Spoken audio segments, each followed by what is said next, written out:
BFM Business. Innover pour le commerce. Le débat.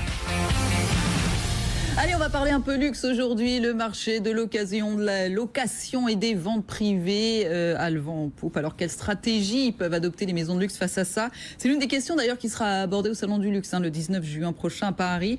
Nous en parlons avec Maximilien Urso. Bonjour. Bonjour. CEO d'Efficio Group et président de Crésus. Crésus, c'est des ventes de montres et d'accessoires d'occasion sur Internet et en boutique. Stéphane Truchy, bonjour. Bonjour. Président de l'IFOP et spécialiste du luxe. On va commencer par une question toute simple. Justement, ça représente quoi aujourd'hui ce marché de seconde main, Stéphane Truchy, dans le luxe? En gros, on dit que le marché du luxe, c'est 217 milliards d'euros de chiffre d'affaires. Et si on prend la partie de la location, enfin de la location de l'occasion, on est là plutôt sur 15 milliards. Qui ne sont pas dans les 217 milliards. Donc on est vraiment sur une nouvelle poche de croissance. Et ça va continuer à croître. En tout cas, vous avez fait une étude et quand vous interrogez les professionnels du luxe, on s'imagine bien que ça ne va pas s'arrêter là. Oui, alors les professionnels du luxe qu'on a interrogés très récemment, là, donc c'est pas une enquête ancienne, elle est très récente, nous disent pour 91% d'entre eux que le marché du second-hand va progresser, donc toute l'occasion va progresser, et 78% disent que le marché de la location va progresser. Donc ils sont vraiment sur l'idée que c'est un nouveau vecteur de croissance pour leur industrie. Alors Maximilien Urso, ça fait un moment que vous travaillez là-dessus, puisque Efficio, en fait, vous gérez ce marché de seconde main des maisons de luxe. D'un mot, comment ça marche, Efficio? Alors Efficio, on est un groupe international et spécialisé en experts du second marché.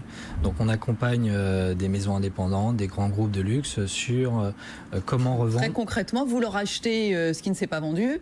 Voilà, exactement, les anciennes collections, et on les revend sur des réseaux qualitatifs secondaires dans le monde entier. Donc des ventes privées mais très discrètes, etc. On fait bien attention à ce qu'on fait. Et puis vous avez acheté Crésus en juillet 2017. Là, on est plutôt sur l'horlogerie, même s'il y a aussi de l'accessoire.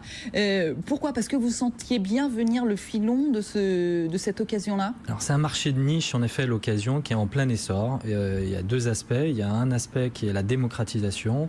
Les jeunes consommateurs ne sont plus forcément propriétaires à vie ou ont envie d'être propriétaires tout le temps d'un objet de luxe. Donc on peut acheter un objet de luxe, une montre, un sac ou de la joaillerie et pouvoir le revendre, échanger. Donc il y a cette tendance et Crésus a un développement de 10 ou 15% de croissance de chiffre d'affaires tous les ans. Et en effet, j'ai senti qu'il y avait quelque chose à faire parce que le marché n'est pas structuré. Il y a plein de petits acteurs indépendants et il y a une opportunité à le rendre plus professionnel, à le faire grandir, à apporter du service. Et 15 millions d'euros de chiffre d'affaires. Ce qui est nouveau, peut-être Stéphane Truchy, c'est que acheter louer du luxe ou acheter d'occasion, finalement on a l'impression que c'est quand même du luxe. Ça dégrade pas tant que ça l'image du luxe. Alors c'est ce qu'on a cru pendant des années. On aurait pu penser, dans notre enquête, on leur demandait ce qu'ils pensaient de cette nouvelle façon de distribuer les marques de luxe. On aurait pu penser que c'était la première chose à les mettre en avant, la frilosité, le fait de ne pas avoir une vie, parce que ça dégradait l'expérience de marque. Ça dégradait la perception de ce qu'est l'essence du luxe. Pas du tout.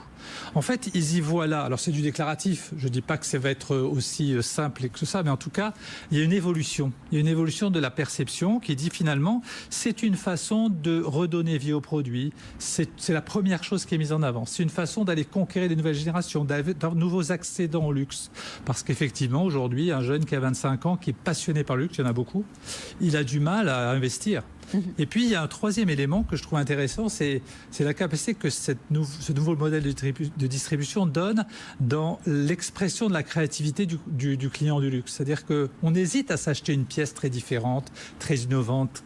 Et aujourd'hui, le fait de s'offrir pour quelque temps quelque chose de très créatif qui va permettre d'exprimer sa propre différence, sa capacité aussi à se montrer sur les réseaux sociaux, et de se montrer chaque fois dans une tenue différente, c'est intéressant. Oser davantage. Chez Crésus, Maximilien Urso, est-ce que vous avez des relations avec les marques? Est-ce qu'aujourd'hui, les marques de luxe viennent voir les sites d'occasion comme vous? Alors, pas encore. Aujourd'hui, notre relation est avec le particulier. Donc, on achète, on sélectionne les produits aux particuliers en fonction des marques, en fonction de l'état des produits. Et par rapport à ce que vous disiez, on fait de l'occasion premium. C'est-à-dire que tous les produits qu'on achète sont en très bonne qualité et on les rénove. On a 5 horlogers, on ouvre les montres, on les restaure, etc. On garantit les produits et donc ça a créé justement une premiumisation de ce secteur d'occasion. Tout est garanti, certifié, remis en état. Mais ce qui est intéressant, c'est que dans votre enquête, Stéphane Truchy, vous nous dites 2/3 des professionnels du luxe que vous avez interrogés, pour 2/3 d'entre eux, les marques doivent s'approprier le marché de seconde main. Et quand on voit les derniers énormes deals qui viennent de se passer, j'en parlais pas plus tard qu'il y a quelques jours sur BFM Business, Richemont qui a racheté la société Watchfinder, un concurrent pour vous, pour faire son entrée dans le marché de l'horlogerie d'occasion. Alibaba qui a pris des parts dans Rent the Runway, alors ça c'est le plus gros. Il y a Bucherer aussi, Gary Lafayette qui avait acheté Instant Luxe. On sent quand même que les marques cherchent à être présentes et à mettre la main sur ce marché-là, Stéphane Truchy. Les marques, elles avaient au début raté un peu le courant de l'e-commerce. C'est-à-dire qu'elles n'ont pas voulu trop y aller et finalement elles se sont fait un peu déposséder dans un premier temps du commerce digital.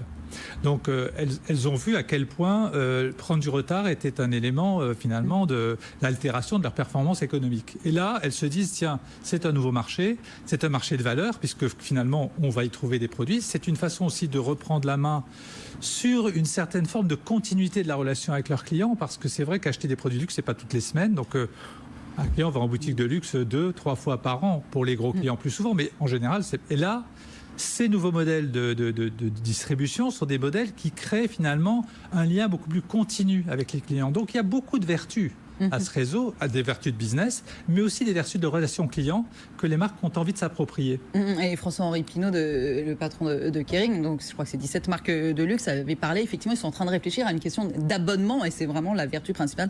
Donc entre cette occasion, cette location et l'abonnement aurait les meilleures vertus. Maximilien Urso, pour terminer, vous connaissez des marques horlogères, justement, qui réfléchissent aussi à ces marchés-là, à prendre la main sur ces marchés-là? En effet, il y a eu des annonces, il y a le groupe Richemont, il y a eu Bucherer qui a racheté Tourneau, et il y a eu des annonces au SIHH au mois de janvier avec le président de Audemars Piguet qui a dit qu'il voulait opérer lui-même l'occasion parce que c'était pas fait à son goût de façon assez qualitative. Donc de toute façon, le marché va se structurer avec les marques qui vont prendre la main, avec les distributeurs qui vont opérer d'une façon ou d'une autre, et Bucherer a fait le premier pas, et des acteurs indépendants comme dans tout secteur. Et donc après, dans 3-5 ans, le marché va se structurer et on aura un marché mature. Aujourd'hui, il est en plein mouvement, donc c'est ça qui est très intéressant, c'est de voir comment il va évoluer, et on espère en faire partie des acteurs majeurs de ce secteur. Merci beaucoup, messieurs. Si vous voulez en savoir davantage, rendez-vous au Salon du Luxe à Paris le 19 juin prochain. Maximilien Urso, Ficio et Crésus, et Stéphane Truchy, président de l'IFOP. Merci beaucoup. Merci.